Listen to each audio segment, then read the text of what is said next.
Sex isn't intimacy. Sex is pleasurable and becomes more pleasurable when you have intimacy. Not sold? Let's rethink love, relationships, and sex. Let me seduce you. You are listening to the Linguist of Love. Welcome to the Erotic Renaissance.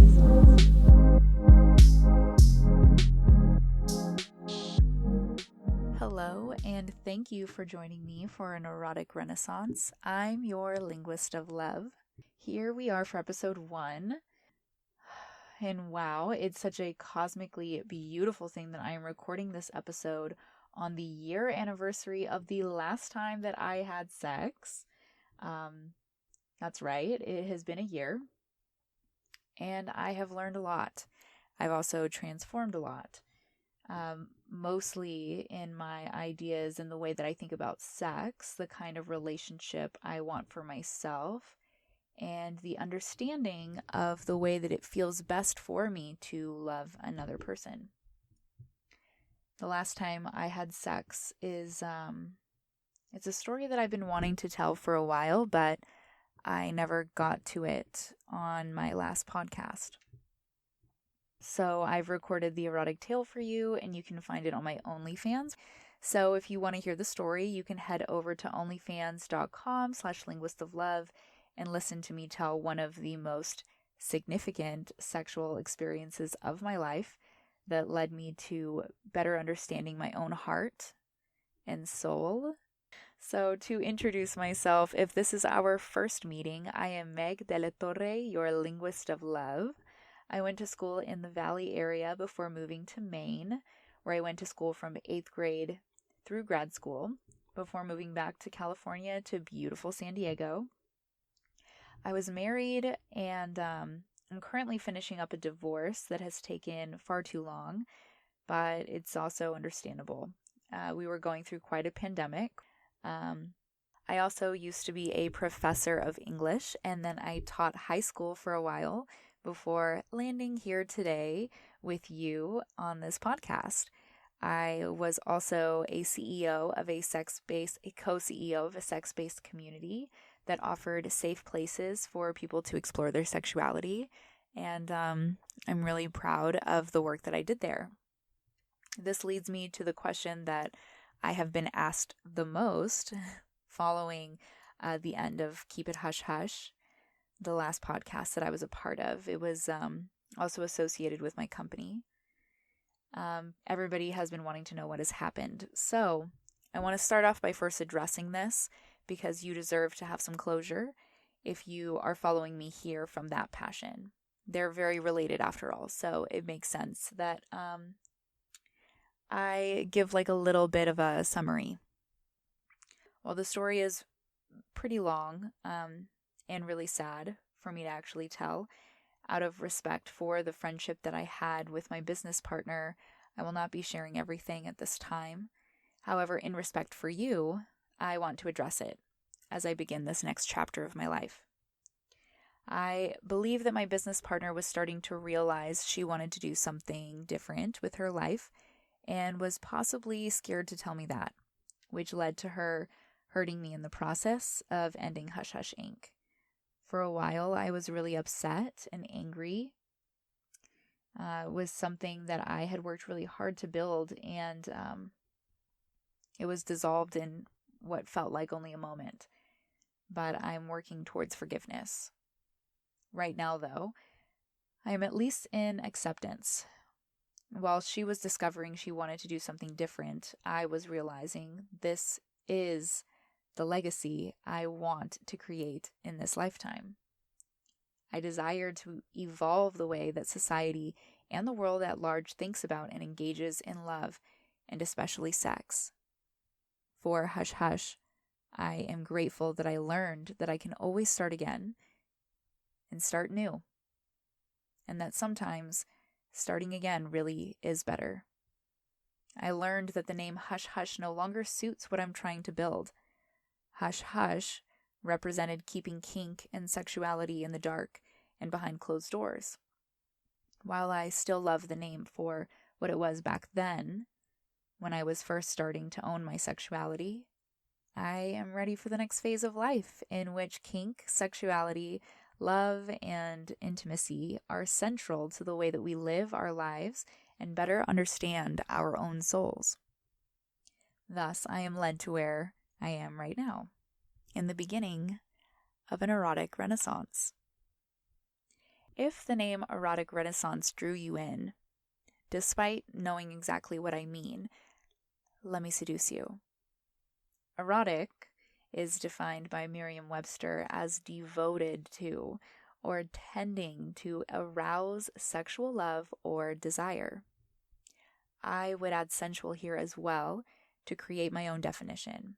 I might say erotic describes devoting energy to playing with the senses and their connection to the mind and emotions that arouse sensual pleasure, love, and desire.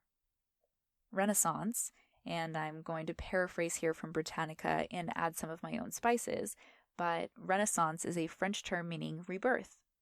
It conjures thoughts of rediscovering and celebrating art and the beauty of those lost pieces of the human spirit. This rebirth during the Middle Ages led to the rise of humanism, a movement that celebrated human nature. And here I'm going to quote Britannica, the effect of humanism was to help men and women break free from the mental strictures imposed by religious orthodoxy, to inspire free inquiry and criticism, and to inspire a new confidence in the possibilities of human thought and creations. I'm going to read that one more time. The effect of humanism was to help people break free from the mental strictures imposed by religious orthodoxy, to inspire free inquiry and criticism, and to inspire a new confidence in the possibilities of human thought and creations. A rebirth. We had lost so much because of how strict religion and society had become. And then we had a renaissance. Thus, an erotic renaissance, in my own definition, is the era of rebirth of the erotic spirit that has been lost in our puritanical ancestry. We have lost pieces along the way that now leave us uninspired in love, in creation, and in the bedroom. By creating a space for us to play with the senses, and again, to their connection to the mind and our emotions, we can experience sexual pleasure in a new way. But one of the pieces that is missing is intimacy. For far too long, sex has been a passing proclivity, something we are supposed to do when we lust. However, when did we start confusing love, lust, and intimacy? And for far too long, we have not questioned and conversed about these topics enough. Too fearful of seeming what? Sinful? Rather, isn't loving and lusting merely human? To seek connection with another is the most beautiful and soulful fantasy I can imagine. Throughout this year of the podcast, we are going to really look at intimacy and redefine it together, exploring what it means to have a connection with someone, a connection of human and soulful spirit, to better understand ways to develop intimacy, and to discover how intimacy makes sex more pleasurable. We've been confused, and I'll gladly start us off because I was very confused. Sex isn't intimacy. Sex is pleasurable and becomes more pleasurable when you have intimacy with yourself and with others. Not sold? I get it. We've been conditioned to believe that sex is the way that you are intimate with others. You get in a relationship, you are intimate by having sex or making love. But let me seduce you to consider that intimacy is the building block of soul-transforming sex. I learned this during 2020 when we received the plague that transformed all of our lives and left us longing for human connection. Many of us, I'll be the first to admit, that I was looking for love in the wrong people. Most of my listeners, who are joining right here in the beginning, listened to me transform through Keep It Hush Hush. I uncovered a lot of my own traumas that kept leading me to different versions of the same lover that I didn't actually love, at least in the way that I recognize the feeling now. And by the end of 2021, I learned what soul love, deep and unconditional love, truly feels like. And just like we've seen in the cycle of our history, after the plague came the Renaissance. I mentioned that this day, today, marks the last time I had sex with someone, and that this experience was very significant to me. So in many ways, this is an erotic renaissance not only for society, but for me personally.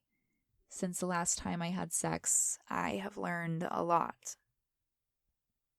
I learned that language really turns me on. The emotions that language can elicit and the images it induces. It is why it is so hard to love a movie as much as the book, no matter how much the filmmakers try. Nothing can beat the imagination's paintbrush. That is something that I'll want to share with my audience here, is how language, it can seduce you like nothing else. In my time alone without a partner, I've explored my sensuality, kinks, boundaries, and all of this to better understand what it is that really turns me on, and to become intimate with myself first before I'm intimate with someone else again. And by becoming intimate within the confines of my body, I tasted my own soul's sensuality. I have discovered my own desires and have worked at dissolving the invisible fears holding me stagnant from better understanding myself. Because I truly didn't. I didn't understand all of me before. Not like I do now. I understand more fully why I like the things that I do and who I am on a sensual level. One of the realizations I have had is how much I love creating erotic art. So this is something that I'll be doing this year. But it is important to me that it has a mission behind it, an intention. I want to create erotic art that inspires others to find the love and sex that is right for them instead of settling. I want my art to destigmatize society's aversion to the erotic and sex-based nature of being a human being.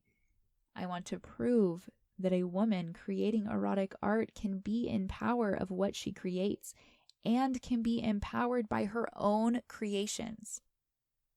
And most of all, I want my erotic art to heal the relationship between women, sex, and pornography. I'll be introducing this more fully in our next episode. In summary, this podcast will be a space in which we theorize sex, love, and relationships by myself, my audience, and the guests who join me. We will examine it and find the parts that are beautiful and challenge those that don't serve us any longer. Its goal is to inspire an erotic renaissance, one in which sex is destigmatized, love is reimagined, and sexual trauma is recognized, and healing is accessible. We are looking at two major topics this year, intimacy and erotic art. And these larger topics will be connected to the many other areas of sex, love, and relationships, kink, taboos. Sometimes it will be just me here covering a topic. Other times I will have guests, and occasionally I'll drop in with a gift of my love language. If you're listening here right now, I welcome you. Please come and sit and stay a while.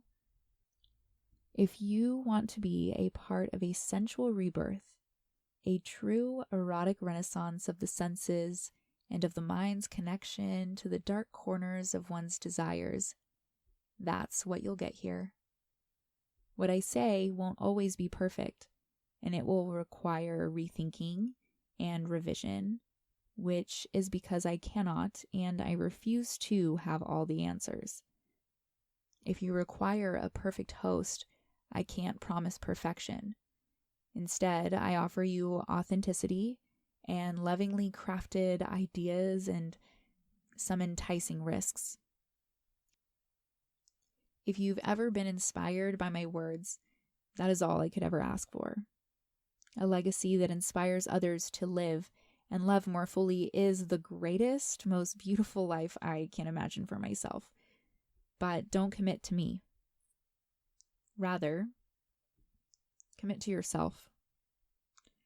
Commit to yourself to romanticize your life and to find ways to love the life you're living.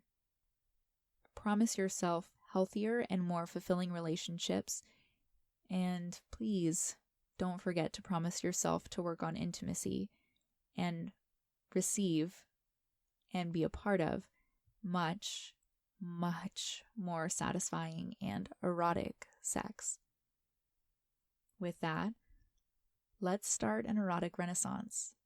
I'll be your linguist of love. Let me seduce you.